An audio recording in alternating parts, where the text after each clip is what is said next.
Hello and welcome to Radio 1's movie review show, out this week, hosted by yours truly, Ali Plum. I've got 3 movies for you this week. First up, there's the follow-up to 2012's Chris Hemsworth and Kristen Stewart fantasy Snow White and the Huntsman, The Huntsman Winters War. But with some of it set before the events of Snow White and the Huntsman and some of it afterwards, is it a prequel or a sequel? Or, as I asked its stars, Chris Hemsworth, Rob Brydon and Nick Frost, an in-between-quel? An in-between-quel, yeah. Both cool. The both-quel. The both-quel. The both-quel. This is the both-quel to the first-quel. Yeah? Simple. Good. It's a bit of both, isn't it? Isn't there? There's a bit of prequeling at the beginning, isn't It's there? like a cronut. It's just What does there. that mean? It's there on the corner of croissant and donut. Hi, Dorina. We've got some catch of the day, catch of the day. God, no. Careful, sweetheart. I don't want to ruin that pretty little face of yours. Now, whatever you want to call it, The Huntsman Winters War is fun, and I enjoyed it. Yes, it's a bit lumpy at times, and you could argue it's a bit pointless, especially with Kirsten Stewart's Snow White entirely cut out, but it's an entertaining couple of hours, and Jessica Chastain makes an amazing roundhouse-kicking, back-flipping huntsman. Huntswoman. Huntsperson. Hunter. There, sorted. So, while it's not the next Princess Bride, this fantasy comedy action special effects special is still worth a watch, if only for Chris Hemsworth's fighting style, which he likes to call axe fu. That's a true story. So that's 3 stars then for The Huntsman Winters War. Now it's time for The Man Who Knew Infinity, which is a film about maths. And you know what?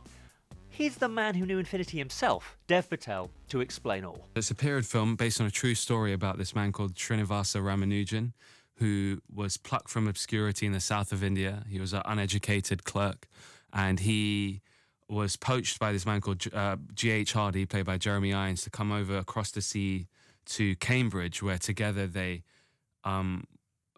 basically changed the world of mathematics together. Any dancing in it at all? No dancing. No singing? Lots of quills and scribbling. So yes, this is a film about maths and mathematicians and the mathematical formulae they formulate. But it's much better than that sounds, and it tells a worthy and worthwhile story about perseverance and sheer, unadulterated brilliance. Are you following this? Yes, sir. Most excitedly. Well, you don't appear to be taking any notes. Is there something you'd like to contribute? Well, go on then. Come on. Patel is particularly good in the lead, doing a fine line in arrogant genius, and he works well with his maths mentor, played by Jeremy Irons no less, recently seen as Alfred in Batman v Superman. The thing is, maths can be quite dull on screen. The story is interesting, but there are only so many numbers scribbled on a blackboard montages a film can handle, and The Man Who Knew Infinity feels at times like it could go on forever. But I hadn't completed that proof. How did you know? I don't know. I just do. So while it's a movie I admire and a movie that immediately made me want to look up more details on Wikipedia, The Man Who Knew Infinity isn't a film I actively enjoyed. Still, it's 3 stars from me, if not a high 3 stars, if you know what I mean. And finally, it's Midnight Special, which sounds like a takeaway order, but is actually the latest from indie darling director Jeff Nichols, who previously brought us Take Shelter and the brilliant Mud. You cannot leave the band. You hear me? I'm sorry. It's okay. I shouldn't have left you. No. I'm sorry.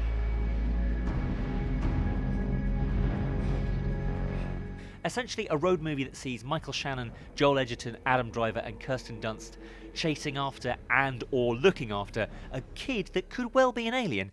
Midnight Special is part Close Encounters of the Third Kind, part Starman, and very well acted indeed, particularly from Michael Shannon. But it fails to deliver on its intriguing save the kid, save the world premise.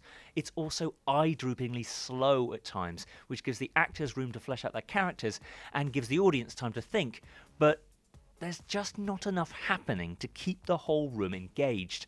Critics have applauded Midnight Special's ambition, but its delivery is a bit lackluster, and I have to say, I was disappointed. Still, its cinematography, acting and premise is so good, I can't truly give it a bad review. So this one gets a low 3 stars from me.